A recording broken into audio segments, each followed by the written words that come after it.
பையனோட மரணத்துக்கும் நீங்க தான் ஹரிய கொலை பண்ணீங்கன்றதையும் ஒத்துக்கிறீங்களா? நான் ஒத்துக்கிறேங்க.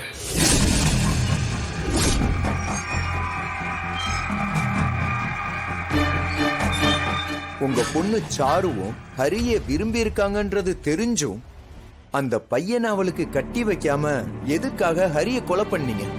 விடிஞ்சா சீனுவுக்கும் சாருவுக்கும் கல்யாணம் நடக்க போகுது. அந்த நேரத்துல அவனை தான் என் பொண்ணு கட்டிப்பன்னு சொன்னதை என்னால ஏத்துக்க முடியலங்க. ரகுராம் வீட்டுக்கு என் பொண்ணு மருமகளா போனாதான் என் பொண்ணுக்கு வசதியான வாழ்க்கை கிடைக்கும். அவளால நானும் கொஞ்சம் 4 காசு வச்சுக்கிட்டு கௌரவமா வாழ முடியும்னு நினைச்சேன். அதுக்காக என் பொண்ணு சாருவை சீனுக்கு கல்யாணம் பண்ணி கொடுக்க நான் பல வேலைகளை செஞ்சேன். அது எல்லாத்தையும் குலைக்கிற மாதிரி எந்த வசதியுமே இல்லாம வறுமையில் இருக்கிற ஒருத்தன் வந்து காதலிக்கிறேன்னு சொன்னதும் என்னால தாங்கிக்க முடியல. ஆத்திரத்துல அவனை நான் கொன்னுபிட்டேன். அது தெரிஞ்சதுனால என் பொண்ணும் போய் சேர்ந்துட்டா. 2 பேரோட சாவுக்கு காரணமா இருந்துட்டு உங்க பொண்ண தூக்குல தொங்க விட்டு அந்த பழிய இந்த ரகுரா மேலையும் சீனு மேலையும் விழற மாதிரி செஞ்சீங்களே, எதனால அப்படி செஞ்சீங்க?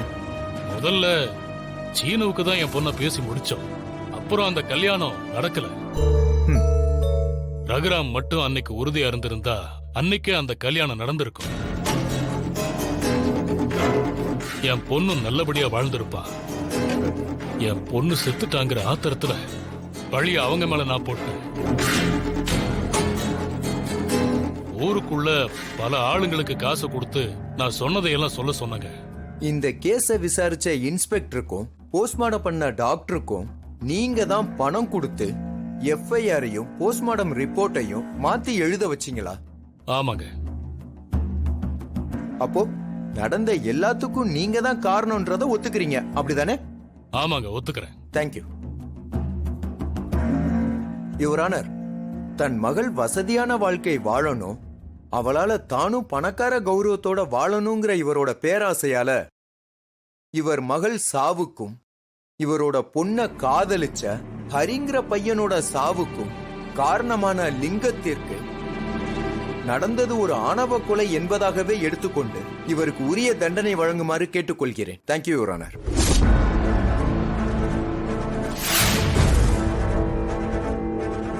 ஒரு பொண்ணுக்கு நல்லது செய்ய போய் அதனாலேயே பழிய சுமந்து கொலை குற்றத்திற்கு ஆளான ரகுராம் மற்றும் சீனு இருவரையும் இந்த வழக்கிலிருந்து முழுமையாக விடுவிக்கும்படி தாழ்மையுடன் கேட்டுக்கொள்கிறேன். நன்றி யுவர் ஆனர்.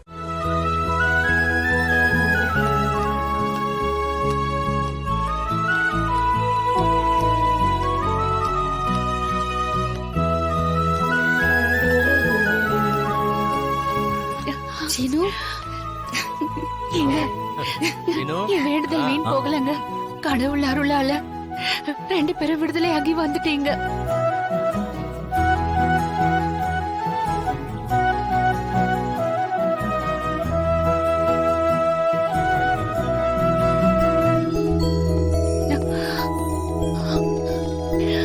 ஐயா, உங்களுக்கு ரொம்ப ரொம்ப நன்றிங்க ஐயா. இந்த வழக்க சரியா விசாரிச்சு உண்மையை வெளியே கொண்டு வந்துட்டீங்க. என் புருஷனுக்கும் என் மருமகனுக்கும் நியாயமான தீர்ப்பு வாங்கி கொடுத்துட்டீங்க.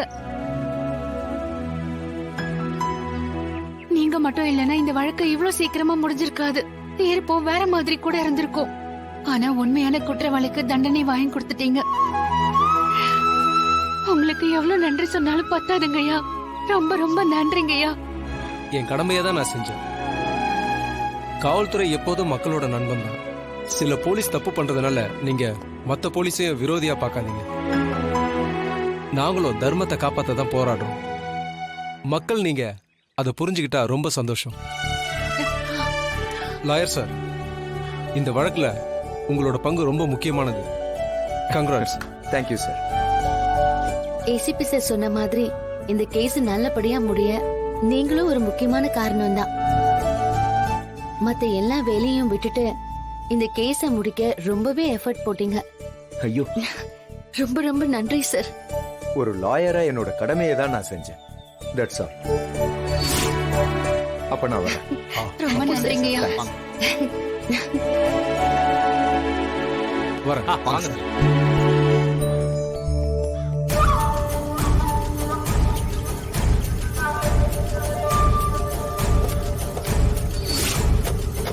ரகுராம், என் பொண்ணு சாவுக்கு நீயும் ஒரு காரணம்தான். உன்னை நான் சும்மா விட மாட்டேன். விடவே மாட்டேன்.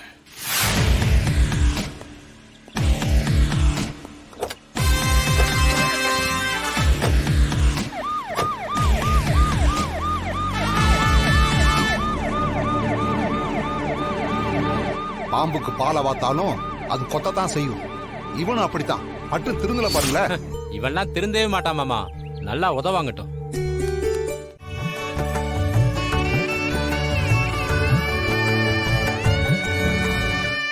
ரகுராமையா இந்த கொஞ்ச நாள்ல நிறைய கஷ்டங்களையும் வேதனைகளையும் ரொம்ப தரக்குறைவான வார்த்தைகளையும் பல இன்னல்களையும் சந்திச்சுட்டு வந்திருக்காரு. ஆனாலும் நெருப்புல இட்ட தங்கம்மா தான் மாசு மறுவு இல்லாத உத்தமமான மனுஷன்னு தன்னையே நிரூபிச்சுட்டு வந்திருக்காரு. ஐயா தான் என்னைக்கு இந்த ஊரோட தலைவருங்கிற நினைப்பு இந்த மக்களுக்கு இருக்கணும். அதனால ஐயாவுக்கு பரிவட்டம் கட்டி அதுக்கப்புறம் ஐயா பேர்ல ஒரு அர்ச்சனையை பண்ணி அம்மனுக்கு ஒரு பூஜையை பண்ணுங்க. சரிங்க.